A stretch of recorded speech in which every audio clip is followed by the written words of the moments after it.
Hello, ẹ káàárọ̀, ẹ káàsán, ẹ káalẹ́ ní gbogbo ibi tẹ́ bá ti ń wò mí. Èmi ọmọ yín olólùfẹ́ yín Lady K ìfẹ́ olúwa ṣe èmi ni mo tún gbé tuntun dé o. Tuntun lélẹ́yìí olóyin, ó ládùn púpọ̀, oyin mọ̀ọ́mọ̀, mo gbé tuntun dé o. Oyin mọ̀ọ́mọ̀, ó ládùn púpọ̀, oyin mọ̀ọ́mọ̀. Ṣé ẹ ti gbọ́? Kí n tó sọ̀rọ̀, ẹ jẹ́ ọkọ play video yẹn náà.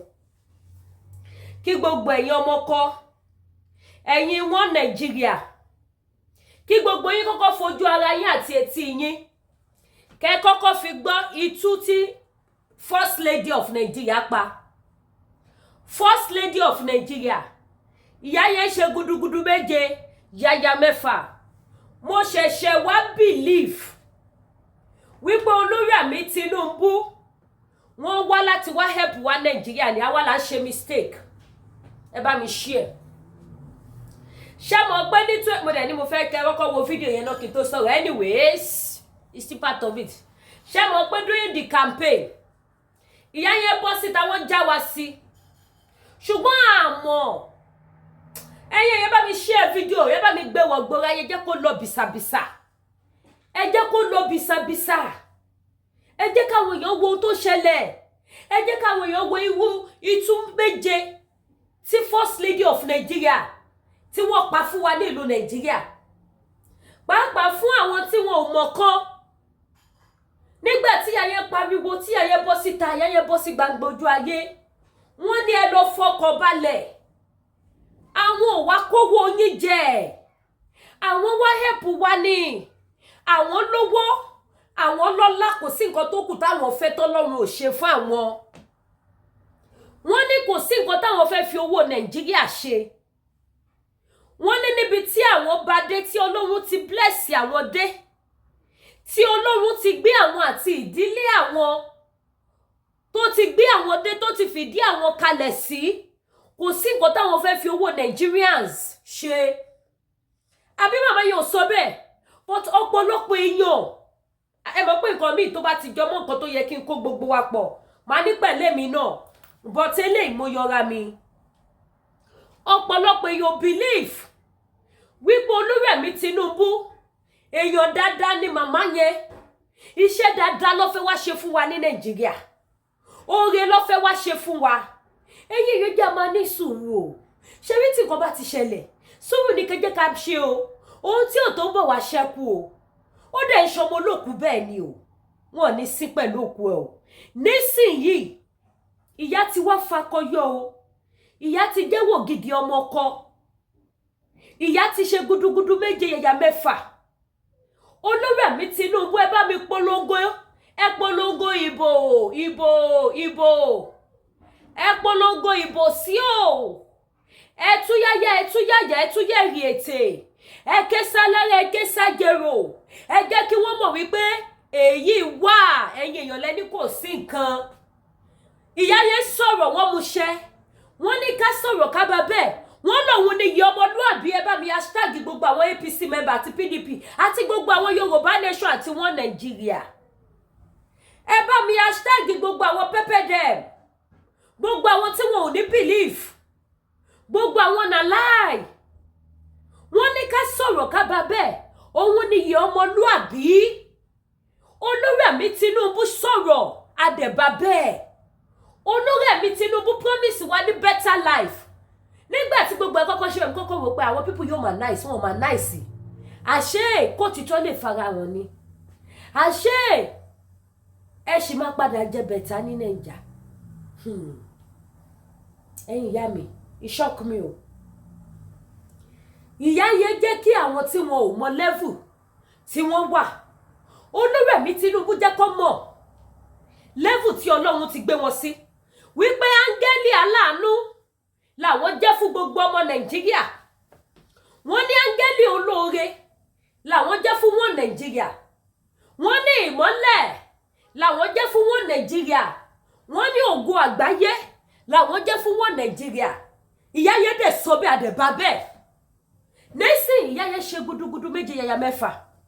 Wọ́n jẹ́ ká mọ̀ pé tòótọ́ làwọn ní owó. Wọ́n jẹ́ ká mọ̀ wípé kò sí àní-àní. ẹ jẹ́ kí kọ́kọ́ play video ìfún yín ẹ bá mi pín wọ̀ gbọ́ra ayé tẹ́ bá mi share video ó máa dùn mí gan o. ìgbìyànjú yóò ní já sásán o lálàá kó jọjọ yín kò ní já sófo o gbogbo igbe yín kò ní já sásán o gbogbo kìràkìtà yín kò ní já sófo o ẹ bá mi share fídíò yìí o ẹ jẹ́ kí gbogbo ayé rí o ẹ jẹ́ kí wọ́n mọ̀ o ẹ jẹ́ kí wọ́n mọ̀ etí tó gbà lọ kó gbá bọ̀ o ṣé mọ̀ pé ńgbà yẹn lọ mo pẹ̀lẹ́ ni tó ń ranjú tó ń pariwo tí wọ́n pè wá ní fẹnuwú géètì fẹnugba nation nígbà tí wọ́n dẹ̀ ti ṣe gudugudu méje yẹ̀yà mẹ́fà tí wọ́n ti jẹ́wọ́ wípé ọmọ kan làwọn àwọn ò kí ń ṣọmọ àlè ó yẹ kẹ́ tún bá mi pin wọ̀gbọ́ra ayé o kọ́ lè mọ̀ pé ẹnu tí ìgbín mi fi bóríṣà ó ti fi nọlẹ̀ níwájú ẹ̀ o àbí kì í ṣe bẹ́ẹ̀ ṣe máa sọ nìyẹn ẹ jẹ́ á wo fídíò ó yá ẹ gbóhùn sókè. President Bola Tinubu-led Nigerian government has been criticized for lavishly spending on decorations for the First Lady's event. The payments made to the Rock of Ages total events were for decorations at state banquet halls, Sheraton Hotel, and other venues between March 15 and July 15, 2024. A breakdown of the expenses confirmed by govspend.ng reveals this huge amount spent on decorations, including 68.4 million naira for Democracy Day, 19.9 million for Sheraton Hotel, 131.9 million for a full-scale State House event, and 22.5 million for State House Banquet Hall, and finally 77.5 million for fresh flowers and other decorations. I had to bring this story back because if you remember, I think it was last week or the week before, the First Lady had come out to say, there's no budget for the First Lady's office. Most of the monies that we spend is through donations. So we went to investigate, and this is what we're seeing. And I'm trying to understand, is this still part of the donations? Because what we're seeing is that the presidency is actually who actually disbursed this money. Dr. Abati. Well, first, please, if anybody knows where they train events decorators, I'm probably in the wrong profession. Because this Rock of Ages events, I want to know who the owner of that event company is.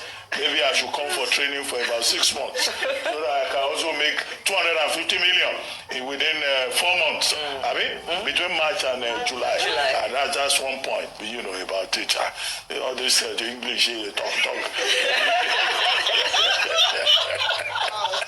We heard that 250 million was spent only on decorations. So how much then was spent on the specific events? And who is the owner of Rock of Ages Events Company? I think Nigerians should like to know. Because when I saw a breakdown, the breakdown was talking about banquet. Okay, what kind of food will anybody want to eat that you will use 250 million just to be decorating all? Mi ò gbọ́. Ẹjọ́ torí Ọlọ́run wọ́n jẹ́wọ́ ọmọ ọkọ àbí wọ́n jẹ́wọ́ ọmọ ọkọ. Ẹnu tí ìgbín mi fi nọlẹ̀ ṣé ó padà fi tó fi bóríṣà ṣó fi padà nọlẹ̀ wájú orí yín ti burú ẹ̀yin wọn Nàìjíríà. Ẹ ti sick. Ìyá Tinubu, you do well. Ẹ sọ̀rọ̀ ẹ ṣe bẹ́ẹ̀. Màmá Tinubu wọ́n bọ́ síta. Wọ́n làwọn ò nídìí ₦1 Nàìjíríà. This same woman tó ṣẹ̀ṣẹ̀ gbígbẹ́ bí ti ṣáwá yẹn. Ẹ bá mi share fún wọn o. Èmi ò fear o, mi ò bẹ̀rù o. Ẹ bá mi share fún First Lady of Nigeria tó ṣẹ̀ṣẹ̀ gbígbẹ́ bí ti pala. Nítorí ìgbà tó bọ́ síta video evidence ṣì wà o. Tí wọ́n sọ fún wa wípé ká fọkàn balẹ̀, àwọn ò nídìí ₦1 ní Nàìjíríà. Àwọn fẹ́ wá help wa ni. Nígbà tó dẹ̀ tún bọ́ síta, tó ní ká lọ máa gbin ẹ̀fọ́. Ká lè rí nǹkan jẹ sẹ́yìn ilé wa, fídíò ẹ̀ wà o. Ṣóge tó fẹ́ ṣe fún wa nìyẹn. Nígbà tó tún wá bọ́ síta, tó ní kò sí budget tí wọ́n lè give wípé ₦1 ní tí First Lady of Nigeria ná nínú owó Nàìjíríà, fídíò wà o. Now Tinubu ti bá wa gbé estimate jáde o. Party kí ni màmá fẹ́ ṣe tí wọ́n ná 250 million láti fi decorate. Ìbéèrè tí ó fàjà o, ẹ bá ń ké sí wọn. Àlọ tí wọn, àbọ̀ ti Lady K. Àlọ tí wọn, àbọ̀ ti wá báyìí. Pẹ̀lú bí tí wọ́n bá wa dé ní Nàìjíríà, ojú ajá ṣẹ̀jẹ̀. Ìfẹ́ ìsìnwó wo party wo ni mọ̀mọ́ fẹ́ ṣe tí wọ́n dẹ̀ lè fún Nigerians ní quotation owó tó fi design event center tí màmá ti fẹ́ ṣe party ní Sheraton Hotel ní 250 million nígbà tí àwọn kan ò tí rí 100 naira fi jẹun. Ìyàwó Tinubu, first lady of Nigeria, ìyá gbogbo Nigeria, àbí wọ́n fẹ́ sọ pé àwọn ọmọ wípé ìyá gbogbo Nigeria ni wọ́n lọ́wọ́lọ́wọ́ báyìí. Ìyá gbogbo Nigeria, ebi ń pa gbogbo Nigeria, ìyá fi 250 million wọ́n fi design, wọ́n fi decorate ibi tí ìyá ti fẹ́ ṣe party. Ẹ wá sọ fún mi èló ló fẹ́ fi ṣàfàlejò bí ìbéèrè táwọn presenter nu fídíò tẹ̀wé tí wọ́n béèrè. Ẹ rí wípé ó ṣọ́ọ̀kì àwọn gan pàápàá. Irish News gan gbé ó ṣọ́ọ̀kì wọn. Àwọn gan wá ẹni tó wà ní nkíà decoration yẹn, wọ́n wá complain yẹn káwọn bá wọn dòwò pọ̀, káwọn lọ kọ́ṣẹ́ 6 months níbẹ̀, káwọn náà lè máa gba huge amount fún decoration. Ebi dẹ̀ ń pa àwọn èèyàn. People are dying every day. Àwọn èèyàn ló ń kó jẹ lórí àkìtàn jẹ. Èó first lady of Nigeria, ṣé ojú gbogbo wa bíbá ikọ́ ló ṣe? Nígbà tí senator ní Kenya senator tí wọ́n lọ fẹ́ increase salary wọn, woman yẹn reject ẹ̀ nínú Kenya, nínú senator house ní Kenya. Woman yẹn ní láíláí. Olówó tó fẹ́ fi increase salary àwọn kí wọ́n lọ fi bọ́ gbogbo ará ìlú kọ́ lọ máa fún wọn jẹ because àwọn èèyàn ebi ń pa wọ́n, owó táwọn ń gbà salary àwọn ò ná ìlàjì ẹ̀ lóṣù. Ó láwọn ò ná quarter of it. Ó ní so why tí wọ́n fẹ́ increase salary àwọn. Ẹ wá bá mi bí first lady of Nigeria pé why tí wọ́n fún Nigeria ní budget owó tó fẹ́ fi ṣe party pẹ̀lú àdúgbò owó tán ní. Ṣé àjọsọ àwa àti wọn nìyẹn? Is that what she promised us? Is that what she told us she's going to do for us? Now, please help me to pass this message to First Lady of Nigeria. Má jẹ́ ṣe bó sọ. First Lady of Nigeria. Ẹ bá mi pass message sí wọn wípé látìgbà tí wọ́n ti jẹ́ First Lady of Nigeria, kí ni wọ́n ti ṣe fún mẹ̀kúnnù?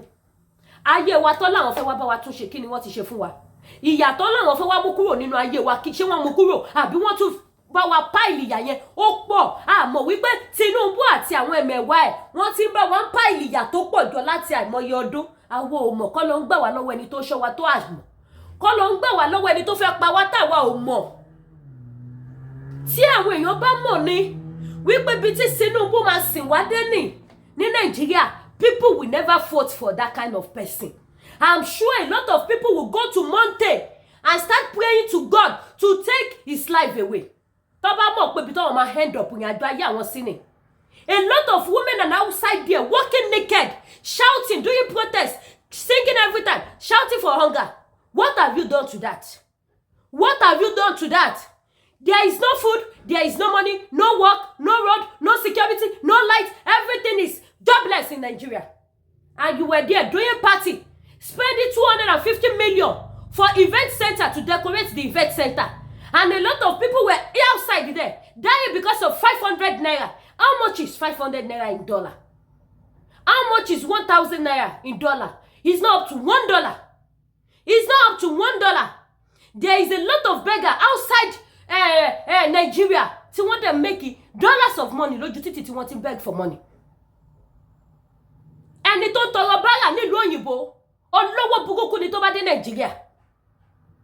And we call ourselves a giant of Africa. Which type of leader are you people? Do you party? You don't even care for the people. You don't care for their life. You don't care for their children. You don't care for their future. And continue to make kówó jẹ. And then you got President Bola Ahmed Tinubu to bring out that kind of news. Láti wá ṣe estimate wípé yà wọ́n yín ṣe party, wọ́n ná 250 million. Wọ́n fi decorate event center. 250 million. Fi decorate event center. Ẹjọ́ aṣọ èló ló fẹ́ lò. Àwọn oúnjẹ tó fẹ́ lò níbẹ̀ èló ló máa cost trillion. Wine tó máa mú bẹ̀ èló ló máa cost trillion. Tó bá máa kéèkì níbi event yẹn, èló ni kéèkì yẹn máa cost. Ìyà dẹ̀ ń jẹ àwọn mẹ̀kúnnù everyday. Ebi ń pa àwọn èèyàn lójoojúmọ́.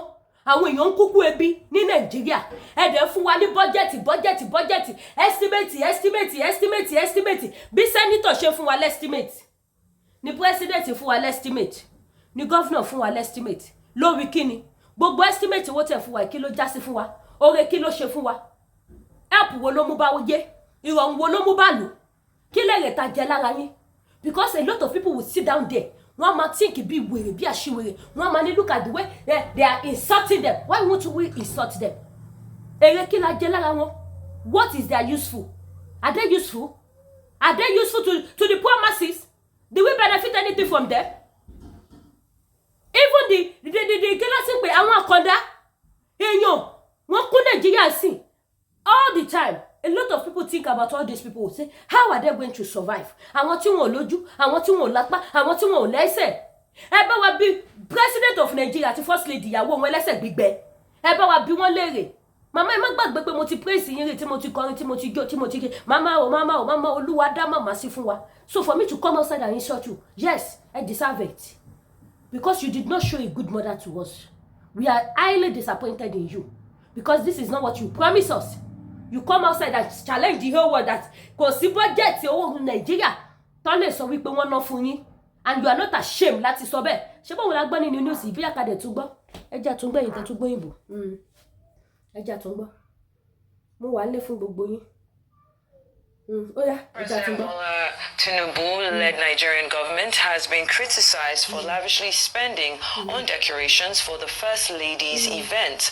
The payments made to the Rock of Ages total events were for decorations at state banquet halls, Sheraton Hotel, and other venues between March 15 and July 15, 2024.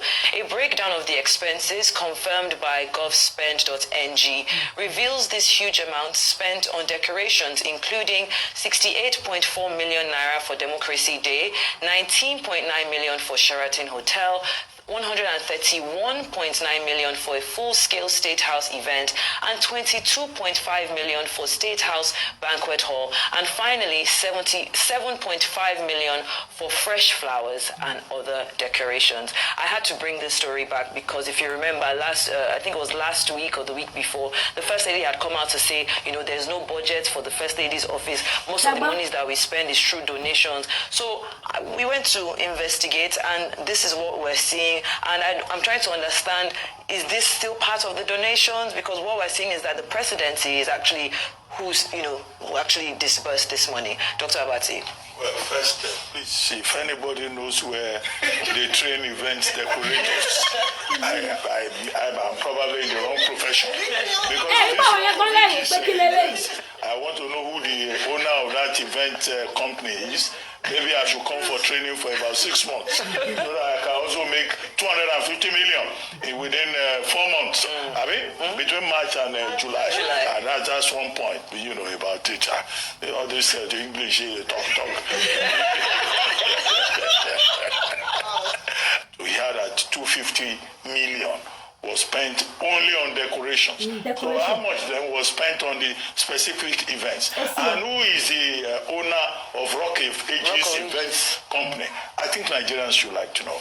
Because when I saw a breakdown, the breakdown was talking about banquet. Okay, what kind of food will anybody want to eat that you will use 250 million just to be decorating? Decorate ni o, kò sóúnjẹ bẹ́ẹ̀ o. Kò sí oúnjẹ níbẹ̀ o, just to decorate. Bóyá wọ́n fẹ́ wọ aṣọ fún ṣíà, wọ́n á to flower, wọ́n á lẹ ribbon mọ́ gbogbo ara ògiri, wọ́n á ṣe blóńbló, wọ́n á ṣe iná tó máa fún yín ní kọ́lọ́kọ́lọ́ tẹ́ ní rí lájùlé ọ̀run gbẹ̀ tẹ́ bá kú, kọ́lọ́kọ́lọ́ tí ẹ̀ ní gbádùn ẹ̀ nínú pósí, nínú sàárè, ṣùgbọ́n ẹ fẹ́ gbádùn ẹ̀ nínú ayé, wá lẹ gbogbo kọ́lọ̀ iná lóríṣiríṣi, wọ́n lẹ̀ mọ́ra ògiri fún yín. That event center, gẹ́gẹ́ bí màá ṣe sọ wípé òun fẹ́ mọ ẹni tó ní event center yẹn, event center tó lè gba 250 million fún decoration. Ẹ bá wa bí company yẹn léèrè pé kí ni wọ́n ti produce fún Nàìjíríà, kí ni wọ́n ti gbéṣe fún Nàìjíríà, kí làwọn Nigerians kí ni wọ́n benefit lára wọn ní ìlú òyìnbó. Gbogbo àwa tá ń pariwo à ń gbádùn lóyìnbó, ara àwọn olówó lóyìnbó la ti ń gbádùn. àwọn tó ní ilé iṣẹ́ là ń jọlá Ọlọ́run lára wọn látara pé kí ni ìjọba ìlú òyìnbó ó jẹ́ kára tù wọ́n. irú bí Bọ́lá Ahmed Tinubu àtìyàwó wọn bó ṣe jẹ́ kí ara tu ilé iṣẹ́ tó gba contract design yẹn, torí tí wọ́n bá jẹ́ kára tù ni wọ́n ní gbèrú contract tó yẹn fún tó fi máa rí 250 million gbà. ṣebí tó lè ṣàkáǹtì ẹ̀ fún wa nìyẹn. àwọn míì wà tó máa gbà lábẹ́lẹ̀ tí wọn ò sọ fún wa. ẹ wá bá mi bí iléeṣẹ́ yẹn léèrè, gbogbo àwọn iléeṣẹ́ ńláńlá tó wà ní Nàìjíríà, wípé oore kí ni wọ́n ṣe fún ìlú àtàwọn tí kò ní ìlú yẹn.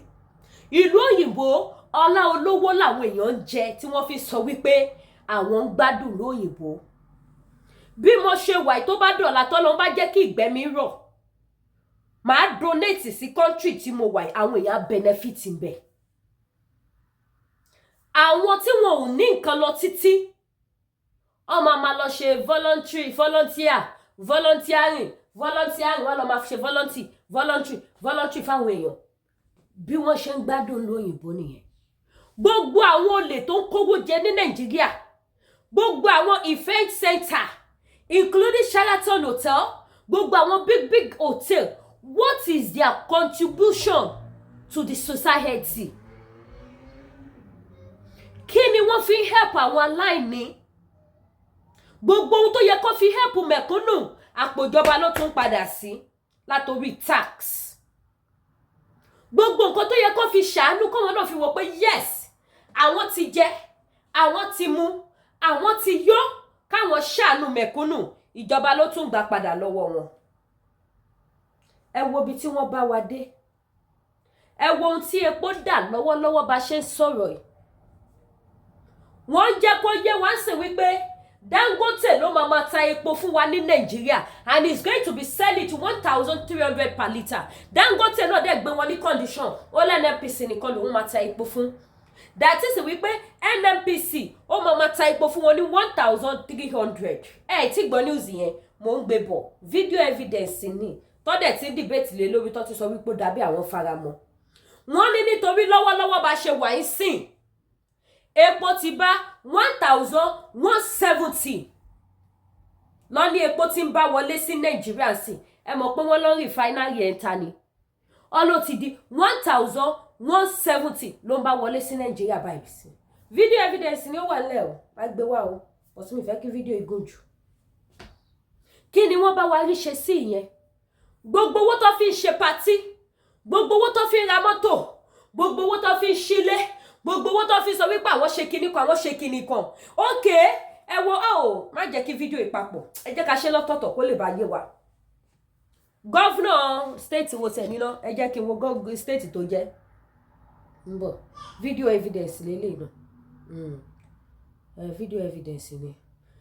Sokoto gọ́vnà ṣe ti gbọ́ tún tí ìyẹn náà pa sí, ìyẹn náà tún ṣe gudugudu méje yẹ̀yà mẹ́fà, ìyẹn náà tún gbé wa débẹ̀. Billions nìyẹn náà tún sọ pé àwọn fi ṣe kinní kan. máa já yín sí later. Ẹ subscribe sí YouTube channel mi, ẹ tọ notification bell yín, ẹ lè gbádùn ẹ̀ tí máa gbé wá. Irú gbogbo àwọn owó tó sọ wípé àwọn fi ṣe lé, àwọn fi ṣe lé, àwọn fi ṣe lé. Why tí wọn ò lè bá wa fi wá investment tó máa help àwọn poor masses, tó máa favor àwọn poor masses? Why tí wọn ò lè bá wa fa àwọn owó yẹn ṣe sí Nàìjíríà? Káyé sun ẹkún mọ́, káyé lament mọ́ lójoojúmọ́. Gbogbo owó tó ná upon that Nàìjíríà jẹ gbèsè tó pọ̀. Pẹ̀lú gbogbo àdúrà gbèsè tí Nàìjíríà jẹ, wọ́n fowó ṣe party, wọ́n fowó ṣe àwọn unnecessary things, àwọn nǹkan tí ò wúlò fún nílé, tí ò wúlò fún àlejò, nǹkan tí ò wúlò fún mẹ̀kúnnù. Òun ni wọ́n fowó ṣe ní Nàìjíríà. Why are you people doing this to us? Why are you treating us like a slave? Ó fẹ́ dàbí pé ẹrú gan gbádùn ju àwa ará Nàìjíríà lọ. Anybody tó bá wá bọ́ síta tó bá sòótọ́, you people, you will go for that person, you will sue that person, you will arrest that person, and you people, you don't even think, pé kí làwọn people kí ló pass through. Wọ́n ní ẹ fi ló jóra yín wò kẹ́ tó fi jó ọmọlàkejì yín, kẹ́ kọ́kọ́ wo ìyà tó pass through, kẹ́ wo bí ó ṣe rí lára wọn. Ó ṣàmà ní nǹkan kan tó máa jẹ́ ìbànújẹ́ ọkàn fún ẹ̀yin náà, ó máa ní nǹkan kan tó máa pain yín díẹ̀díẹ̀ pẹ̀lú bẹ́ ṣe wà yẹn kẹ́ wá wò sí ẹni tí ò lówó tí ò lọ́lá tí ò ní kankan tí ò lóúnjẹ tí ò lómi tí ò lẹ́bí tí ò léyàn bó ṣe máa rí lára ẹ̀ bó ṣe máa rí lára ẹ̀ kẹ́ wá wò ó wáì kí la ṣe fún yín àṣàyé wá ẹ̀yin olórí la ṣèyàn yes àṣàyé wá ẹ̀yin olórí ta ní Nàìjíríà àṣìyàn nìyí ẹ ń ṣẹni tó yẹ ká ní olórí ẹnu mi gbà èèyàn tí ó ṣẹ̀ ló máa ń jìyà ní Nàìjíríà èèyàn tí ó ṣẹ̀ ló ń kúkú òjijì ní Nàìjíríà èèyàn tí ó là ló máa bọ́jọ́ ọlọ́jọ́ lọ ní Nàìjíríà why is it like that gbogbo nǹkan lẹ́ fi fìyà jẹ wá ẹ máa lo aago 30 trillion ẹ máa lo aago 13 billion ẹ máa wọ bàtà 100 billion 100 billion ẹ wo aago tí gọ́vùnà Babájídé Sanwó-Olú tó lò lọ sí wedding Davido ṣebí wọ́n gbé price aago yẹn jáde fún wa owó tí wọ́n fi ra aago ẹyọ kan tó dẹ̀ jẹ́ wípé wọ́n máa ní ju 100 lọ́nu ilé owó tó fi ra aago ẹyọ kan owó yẹn tó bá pín fún gbogbo Lagos State tó bá pín fún gbogbo Lagos State ní let me say kọ́tẹ̀ fún wọn 50,000 owó yẹn gan tún ṣẹ́kù gbogbo Lagos State bó ṣe tóbi tó owó yẹn ṣẹ́kù kí ló dé kí la ṣe fún yín ẹ̀dẹ̀ jọ̀ọ́ ẹ jọ̀ọ́ àwọn èèyàn wá dẹni tó lọ ń ṣa oúnjẹ jẹ lórí àkìtàn àwọn èèyàn dẹni tó ń jẹ contaminated food àwọn èèyàn dẹni tó ń jẹ waste food mo come across fídíò kan lórí social media èèyàn ń jẹ bread létí títì ó dẹ̀ ti ronú ló ti wà carried away omi ọ̀gbàrá tó ṣàn níwájú ẹ̀ òun ló dẹ̀ fi kan bread yẹn tó dẹ̀ ń jẹ ó ti ronú lọ ó kọ̀ mọ̀ pé this is water níwájú òun ó dẹ̀ fi búrẹ́dì ẹ bá mi share fídíò yìí fún àwọn olóṣèlú Nàìjíríà ó dẹ̀ fi búrẹ́dì tó ń jẹ ó ti ronú lọ wọ́n dẹ̀ fídíò ẹ̀ báyìí ó ti ronú lọ kò mọ anything kò fíìlì taste mọ́ débi tó bá mọ̀ wípé taste nǹkan burúkú mà lòun fi sẹ́nu yìí ìyá ti múlẹ̀ mí ó ti ronú kọjá bẹ́ẹ̀ kò jẹ́ kó lè wò wípé nǹkan tí mo máa ń jẹ ò máa dà kò máa tọ́ sí mi láti jẹ ó dẹ̀ ń já búrẹ́dì yẹn báyìí ó dẹ̀ fi ń kan omi ọ̀gbàrá títì ó dẹ̀ ń jẹ ó dẹ̀ ń jẹ ó dẹ̀ ń jẹ àwọn èèyàn dẹ̀ ń fídíò ẹ̀ lọ́kàn pé ẹ wò wọn. President Bola Ahmed Tinubu ṣé ìgbé ayé gidi nìyẹn bàbá ìyá Olúrẹ̀mí Tinubu ṣé nǹkan tó dáa nìyẹn kò wọ́n anybody láti insult yín ṣùgbọ́n kò tẹ promise wa kọ́ lè ṣe fún wa you promise us you will do heaven and earth ẹnu yín lẹ fi sọ you promise us you are not going there because of Nigerian money you have enough money so why bringing out budget nípa owó Nàìjíríà tó ná fún yín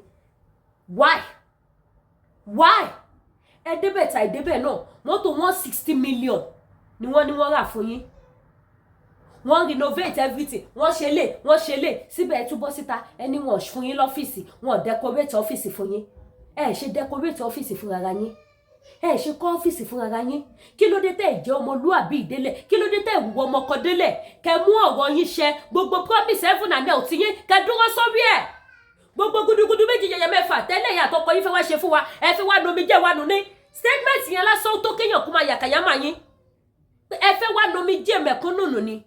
You are going there to help people. You are not going there because of Nigerian money. You want to put an end to our sufferness. That is what you promise us. But look at us today. Look at us. Ẹ dákúnyà. Ìyà yẹn tí ẹ wá bá wa ṣe ní pele kan, ẹ ṣe ní méjì, ẹ ṣe ní mẹ́ta, ẹ bá wa increase ẹ̀ sí times 10. Lẹ́yìn increase ìyà sí fún wa ní Nàìjíríà. Times 10 ni. Tí ẹ bá fẹ́ ra iṣu ẹyọ kan, wọ́n sọ fún yín sí pé iṣu bẹ̀rẹ̀ látorí 5,000 iṣu pínpín ní iṣu ta ṣì ń ràn 500 nígbà yẹ Buhari àṣírí iṣu 500 rà lọ́jà iṣu tó bá tóbi dáadáa ẹ̀ rà ní 1,200 tó tóbi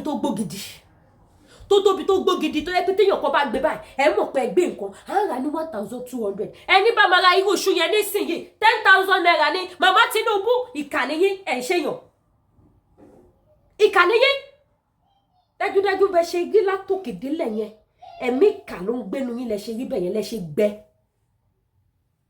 ẹ̀mí ìkà ẹ̀mí burúkú ló ń gbénu yín ló wá bí oníkálukú léèrè látìgbà tí gbogbo ẹ ti dà bó ṣe dà yìí ẹ fún wa ní video evidence ibi tí màmá Tinubu ti bọ́ síta first lady of Nigeria mother of nation tí wọ́n ti bọ́ síta tí wọ́n ti wá give speech tí wọ́n dẹ̀ sọ wípé ibi tó dé dúró as a woman all mother ẹ lọ fọkàn balẹ̀ I will try all my possible best to help all the poor masses all the poor mother in the nation I will stand for you people I will help you with a little things that I have ẹ fún wa ní fídíò bí tó ti ṣe bóyá tó bá wá ṣe lọ́la mo ṣe fídíò eléyìí báyìí ní September kí ni ná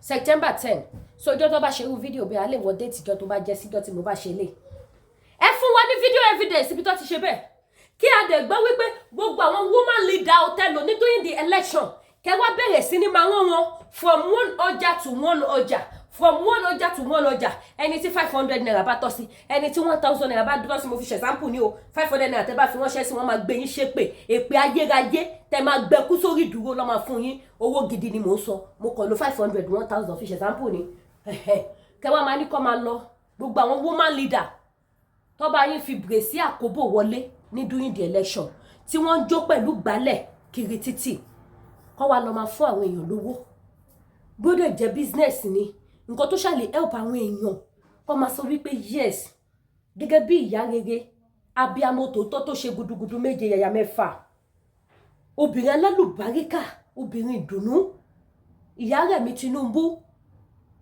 àwọn ọlọ́ni ká gbé wá fún yín pé kẹ́ má bínú o bí gbogbo nǹkan ṣe ń lọ lọ́wọ́lọ́wọ́ yìí o ẹ ṣàṣe sùúrù gbogbo ẹ̀ ló sì máa dá kẹ́ wá fi ọ̀rọ̀ ìtùnú ọ̀rọ̀ ìyànjú kẹ́ wá fi ránṣẹ́ sí i gbogbo bí tó bá ti wá lọ ṣe kinní yẹn kó máa ṣe fídíò from there àwọn olówó ọlọ́lá obìnrin àwọn obìnrin rere àwọn náà bẹ̀rẹ̀ sí ní bọ́ síta wọ́n bẹ̀rẹ̀ sí ní support yín because ẹ̀yin nìkan ò lè ṣe igi kan ò lè dágbó ṣe they will start coming outside gbogbo àwọn senator yẹn àwọn ìyàwó governor nígbà tó bá ti rí odidi first lady tó lè bọ́ síta lọ máa ṣe lè fún àwọn èèyàn tó lè máa wọ́n àwọn èèyàn kan máa ṣe tí íńtánẹ́ẹ̀tì ń gbé gbogbo àwọn ìyàwó àwọn governors yẹn náà gbogbo wọn náà máa bẹ̀rẹ̀ sí ní bọ́ síta wọ́n á bẹ̀rẹ̀ sí ní ṣe àbí kẹ́ pàṣẹ kẹ́ ṣe meeting pẹ̀lú gbogbo àwọn woman in the house àwọn senator obìnrin àwọn governor ìyàwó àwọn governor kí gbogbo ìjọ ṣe pé ẹ wá ń bí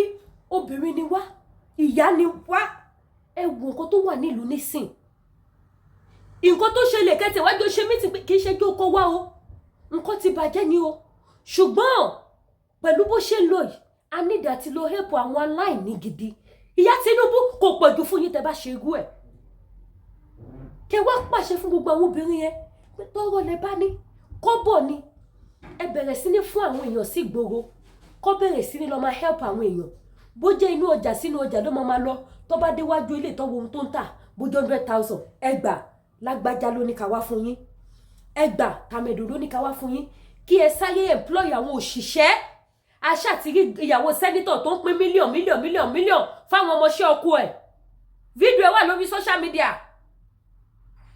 kẹwàá sáyé employ àwọn èèyàn with full security gbogbo yín pátápátá gbogbo ẹ̀yin ìyàwó gọ́fúnà tẹ́ wà ní gbogbo state tó wà ní Nàìjíríà àti first lady ìyẹn Oluremi Tinubu kí gbogbo yín tẹ́ wá gbé 1 billion sílẹ̀ you are more than that gbogbo yín kẹ́ wá donate 1 billion kẹ́ wá bẹ̀rẹ̀ sí ní máa pín ibẹ̀ lẹ máa ti rí àwọn sẹ́nítọ̀ kẹ́ wá pàṣẹ fún àwọn sẹ́nítọ̀ kéte wá ṣe ní iṣẹ́ abiyamọ kẹ́ wá pàṣẹ fún àwọn sẹ́nítọ̀ obìnrin àti ìyàwó àwọn sẹ́nítọ̀ ọkùnrin bí wọ́n ṣe ń ṣayé nìyẹn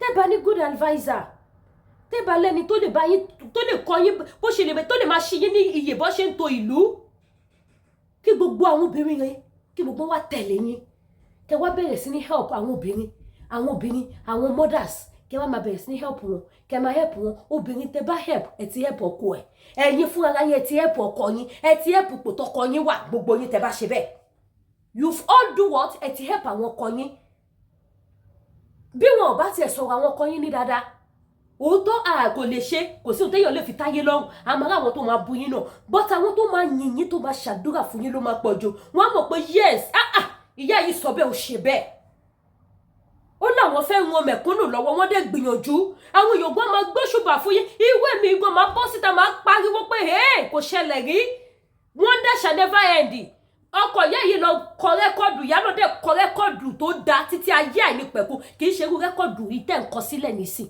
rẹ́kọ̀dù bànújẹ́ lè ń kọ sílẹ̀ rẹ́kọ̀dù tó yẹ pé àwọn ọmọ tá àti ìbí ṣì ń bọ̀ wá gbé yín ṣépè òun lè ń kọ sílẹ̀ gbogbo yín people will be proud of you even àwọn ọkọ yín tó jẹ́ governor tó jẹ́ president gan orí wọn gan á wú pé wow wọ́n á pe ẹ̀yin ìyàwó wọn wọlé pé ta ló fún yín ní irú lọ́jíìkì tẹ lò yìí wọ́n á praise yín pé o mà ṣe máa dá kò sí bó ṣe máa sọ wípé first lady of Nigeria ṣe bẹ́bẹ́ ó ṣe ohun tó dáa tó tó yìí tí wọn ò ní gbóṣùbà yẹn fọ́kú ẹ̀ but you look at it ẹ wá fún wa ní bọ́jẹ́ẹ̀tì owó tẹ ná fún event owó tẹ fi ṣe decoration tó wàá fẹ́ mọye tẹ fi ṣe jíjẹ mímu o a fẹ́ mọye tẹ fún léré torí ẹ lè ṣe pátí kẹ má pé léré a fẹ́ mọye tẹ ná ẹ̀yin ìyá yín bàbá yìí ta rí nìyẹn o àbí ìyá ṣe gúdúgúdú méje yàyà mẹ́fà bí wọ́n ṣe gúdúgúdú méje wọ́n ṣe ohun tẹ́nìkan ò ṣe rí gẹ́gẹ́ bí ọ̀rọ̀ wọn Olúrẹ̀mí Tinubu ṣe yẹ ó ṣe bẹ́bẹ́ ẹ ṣe gbòsà fún ìyàwó olódò orin náà tó olódò orin tó fàyè ní wá lára ẹ ṣe gbòsà fún wọn ẹ̀yin bàbá má gbàgbé gbogbo ẹ̀yin tẹ́ bá fẹ́ lo product jẹ̀díjẹ̀dí diabetes manpower flat tummy agúnmu àti àgbo láti iléeṣẹ́ TL Natural Herbal ẹgbàmíláàgò kí fún yín nínú fóònù nọ́mbà wọn ajẹ́bí ìdánni ẹ̀yin tẹ́ bá fẹ́ lo body cream body soap tó wà pa ẹ pè mí lórí WhatsApp nọ́mbà kí fún yín ní fóònù nọ́mbà iléeṣẹ́ Danare skincare bákan náà tún wá ní mo bẹ̀ yẹ bá mi share ètò yìí o ẹ jọ̀ọ́ mo bẹ̀ yín o lálàá yín ò ní já sásán ẹ ní mo ṣe ẹ ní mo yà ẹ ní mo fò láyé yín ẹ̀yin tẹ́ bá wò mí láti inú TV ẹ sáré bá mi switch sí YouTube orí fóònù yín láti bẹ̀ á wà easy fún yín láti share ẹ jọ̀ọ́ ẹ bá wa share ilé jẹ́ kó lọ bìsàbìsà kí wọ́n gbọ́ gudugudu méje ìyá mẹ́fà tí ìyá ṣe fún wa ọmọ olódò ìyàwó olódò orin ẹ bá wa share gbogbo ẹ̀yin tẹ́ bá fẹ́ lo aṣọ ẹ fẹ́ lo bàtà ẹ fẹ́ lo báàgì tó wà òkè láti iléeṣẹ́ abẹ́ máa tún ní káwọn tó ń tajà máa tajà á ṣàpolówó ọjà fáwọn ẹni ẹlẹ́ni wọn ò ní jẹ báàgì wọ́n á tajà ẹ bá wa ṣe kí ni ẹ bá wa patronize wọn ẹ̀yin tẹ́ bá fẹ́ ra aṣọ ẹ fẹ́ ra báàgì ẹ fẹ́ ra bàtà ẹ pè mí lórí WhatsApp nọ́mbà mi ojú òní tí gbogbo wa mi ní wá yín tì ẹ jẹ́ kó wọ̀ gbòòrò ayé ẹ má gbàgbé subscribe sí YouTube channel mi kẹ́tọ́ notification bell mi ò ní wá gbogbo yín tì ẹ ṣeun gan ẹ fún wa ní top up o gbogbo ẹ̀yin tẹ́ bá gbádùn fídíò yìí ẹ fún wa ní top up ẹ bá wa like kẹ̀kẹ́ rẹ̀ fún wa ní super sticker sísàlẹ̀ comment section ire o.